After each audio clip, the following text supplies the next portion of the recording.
Kansara DTV news ગુજરાતીમાં આપનું સ્વાગત છે। નજર કરીએ આજના મુખ્ય સમાચારો। અંકલેશ્વર શહેર ભાજપ દ્વારા જવાહર બાગ ખાતે આવેલ ડોક્ટર શ્યામા પ્રસાદ મુખર્જીની પ્રતિમાને પુષ્પાંજલિ અર્પણ કરી હતી। આ પ્રસંગે જિલ્લા ભાજપ પ્રમુખ પ્રકાશ મોદી ઉપસ્થિત રહ્યા હતા।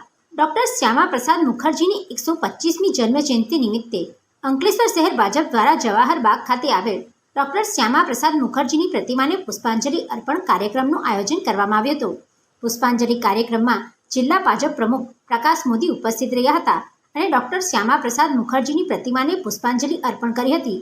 આ પ્રસંગે અંકલેશ્વર શહેર ભાજપ પ્રમુખ ધર્મેન્દ્ર પુષ્કરણા, અંકલેશ્વર નગરપાલિકાના પ્રમુખ જિગ્નેશ અંધારિયા, પાલિકા કારોબારી ચેરમેન રાહુલ વામજા તેમજ નગરપાલિકાના સભ્યો અને ભાજપના કાર્યકરો ઉપસ્થિત રહ્યા હતા અને ડોક્ટર શ્યામા પ્રસાદ મુખર્જીના રાષ્ટ્ર સેવા અને જાહેર જીવનમાં આપેલ યોગદાનને યાદ કરી તેમને ભાવભીની શ્રદ્ધાંજલિ અર્પણ કરી હતી।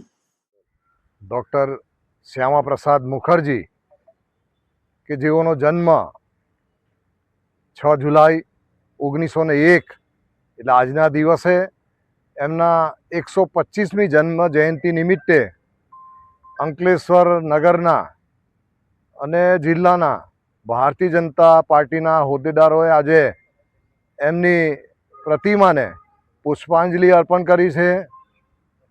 એમના 125મા જન્મ દિવસ નિમિત્તે આપણે એમને યાદ કરી અને એમનો જે સંકલ્પ હતો, એમનું જે સૂત્ર હતું, એક દેશ મેં દો પ્રધાન, દો વિધાન, દો નિશાન નહીં ચલેગા, અને એના ઉપલક્ષમાં આપણા દેશના આદરણીય વડાપ્રધાન નરેન્દ્રભાઈ મોદી આજે કાર્ય કરી રહ્યા છે।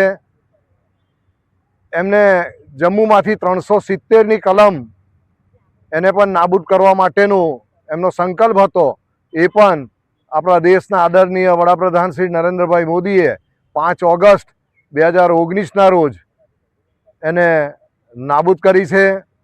એમાં દેશના આદરણીય ગૃહપ્રધાન અમિતભાઈ શાહ કે જેઓએ પણ આ ડૉક્ટર શ્યામા પ્રસાદ મુખર્જીના સંકલ્પ અને ધ્યેય મુજબ ભારતીય જનતા પાર્ટીના કાર્યકરો કામ કરે અને આ ભારતમાં, દેશમાં એમની વિચારસરણી મુજબ દેશના વિકાસના કામો થતા રહે, રાષ્ટ્રીય અર્થવ્યવસ્થા, અખંડ ભારત, રાષ્ટ્રીય એકીકરણ એવા એમના જે સિદ્ધાંતો હતા એ મુજબ આજે કાર્ય થઈ રહ્યું છે। એમની જન્મ જયંતિ નિમિત્તે એમના વિચારોને યાદ કરી અને આજે એમને નમન વંદન કરીએ છીએ। Pintu Modi, DTV news, Ankleshwar.